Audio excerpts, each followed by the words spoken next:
Assalamualaikum teman-teman Milanisti semua, ketemu lagi dengan Maestroza Channel. Sebelum nonton video-video kita, jangan lupa untuk di subscribe dan tonton videonya sampai habis ya, supaya Maestroza bisa terus semangat berbagi info tentang klub kesayangan kita, AC Milan.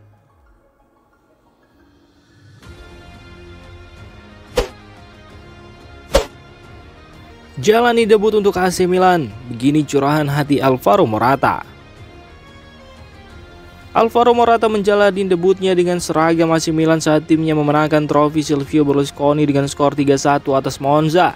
Dalam pertandingan yang dihadiri oleh lebih dari 54.000 penonton di San Siro, Morata menunjukkan performa yang solid dan siap menghadapi musim baru.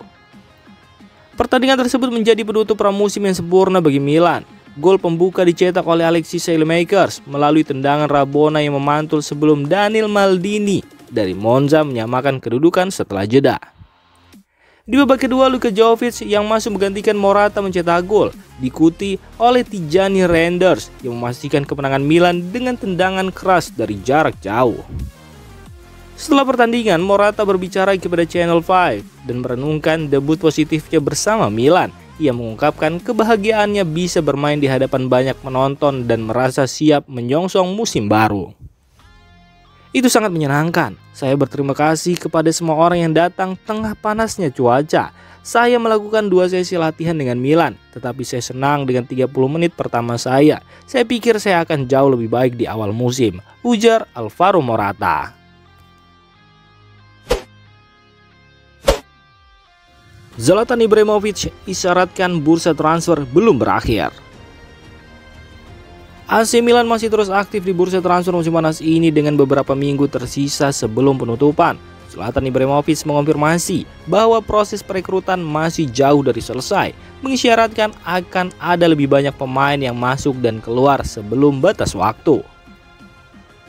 Diketahui jika Milan telah mendatangkan 3 pemain baru musim panas ini, yakni Emerson Royal, Alvaro Morata dan Strahinja Pavlovic. Namun masih ada beberapa posisi yang harus diisi dan beberapa pemain yang mungkin akan dilepas untuk mengakomodasi tambahan pemain baru. Manajemen Milan harus mempertimbangkan aturan terkait komposisi daftar skuad untuk Serie A dan Liga Champions. Mereka harus menyusun 2 daftar yang masing-masing berisi 25 pemain, dengan 4 pemain berasal dari Akademi AC Milan dan 4 dari Akademi Italia. Selain itu, jumlah pemain asing berusia di atas 22 tahun dibatasi maksimal 17 orang. Dengan kedatangan Emerson Royal, Milan sudah melampaui ambang batas pemain asing, yang berarti manajemen harus melakukan penyesuaian jika ingin menambah pemain baru. Nama-nama seperti Mike Maignan, Fikayo Tomori, Malick Thiaw, Pavlovic, Theo Hernandez dan beberapa lainnya sudah mengisi daftar tersebut. Situasi ini memerlukan kebijakan satu masuk, satu keluar, terutama jika Milan ingin merekrut pemain tambahan seperti gelandang bertahan, gelandang kreatif, dan striker pengganti.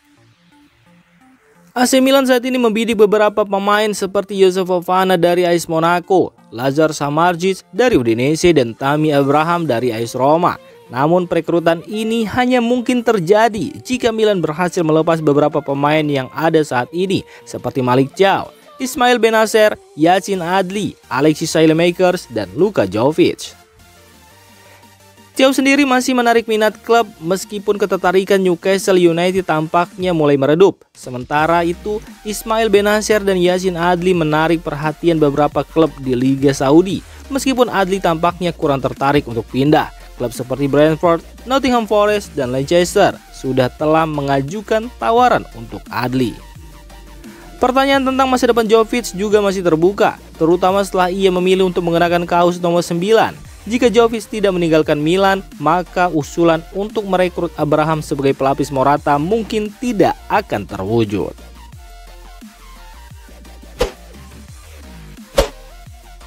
Kurang dari 48 jam ke depan, Pierre Kalulu akan bergabung dengan Juventus. Bek muda asal Perancis, Pierre Kalulu telah memberikan lampu hijau untuk bergabung dengan Juventus. Tes medis untuk melengkapi proses transfer ini dijadwalkan akan dilakukan dalam beberapa hari ke depan. Keputusan ini diambil setelah negosiasi panjang antara AC Milan dan Juventus mencapai kesepakatan akhir. Menurut laporan dari La Gazzetta dello Sport, AC Milan telah menyetujui pinjaman Kalulu ke Juventus dengan opsi pembelian tanpa kewajiban untuk membeli. Juventus awalnya menawarkan biaya pinjaman sebesar 2 juta, namun kesepakatan akhir menyebutkan bahwa Juventus akan membayar 3,5 juta euro di muka. Direktur olahraga Juventus sendiri saat ini sedang menyelesaikan rencana opsi pembelian yang diperkirakan akan tetap di bawah 20 juta euro. AC Milan juga telah memasukkan klausul penjualan kembali sebesar 10%, yang berarti Rossoneri akan mendapatkan bagian dari hasil penjualan Kalulu jika Juventus menjualnya di masa depan. Dengan kesepakatan ini, AC Milan diperkirakan akan menerima sekitar 18 juta euro yang dianggap menguntungkan bagi klub. Pierre Kalulu dijadwalkan tiba di Turin dalam 36 sampai 48 jam ke depan, dengan waktu yang cukup untuk menyelesaikan langkah-langkah birokrasi dan pertukaran dokumen. Meskipun tes medis belum dijadwalkan, Juventus berharap Kalulu akan siap untuk melakukan debutnya di pertandingan Serie A melawan Como pada hari Senin mendatang di Allianz Stadium. Sementara itu, Pierre Kalulu selama membela AC Milan telah bermain dalam 112 pertandingan di semua kompetisi dengan sumbangsih 3 gol dan 3 assist. Keputusan Juventus untuk merekrut Kalulu memperlihatkan keyakinan mereka pada kemampuan pemain ini meski ada kekhawatiran terkait kondisi fisiknya yang sering dilanda cedera.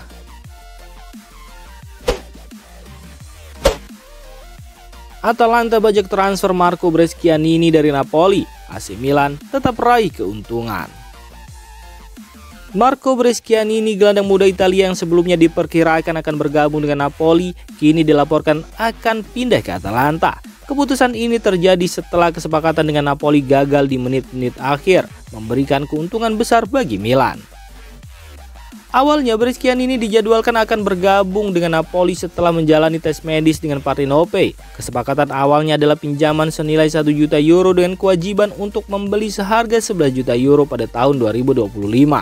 Namun menurut laporan dari Di Marzio, Napoli mencoba mengubah ketentuan perjanjian pada saat-saat terakhir yang memaksa Frosinone untuk menghentikan proses transfer dan menarik diri dari kesepakatan tersebut.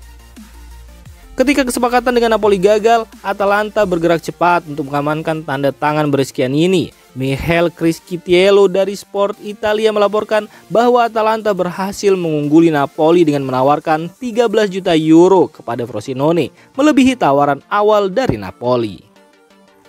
Sementara itu bagi AC Milan, pembajakan transfer oleh Atalanta kepada Napoli ini membawa keuntungan finansial yang signifikan. Milan memiliki klausul penjualan kembali sebesar 50% dari Brescianini, yang berarti Rossoneri akan mendapatkan setidaknya 6,5 juta euro dari kesepakatan ini. Namun, Daniel Longo dari Calcio Mercato mengungkapkan bahwa nilai kesepakatan dengan Atalanta sebenarnya mencapai 14 juta euro, yang berarti Milan akan menerima sekitar 7 juta euro dari transfer ini.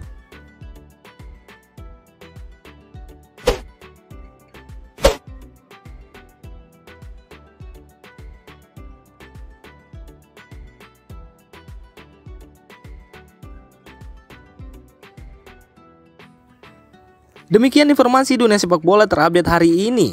Untuk kamu yang gak mau ketinggalan seputar informasi sepak bola Eropa, silahkan like, subscribe, dan share video ini.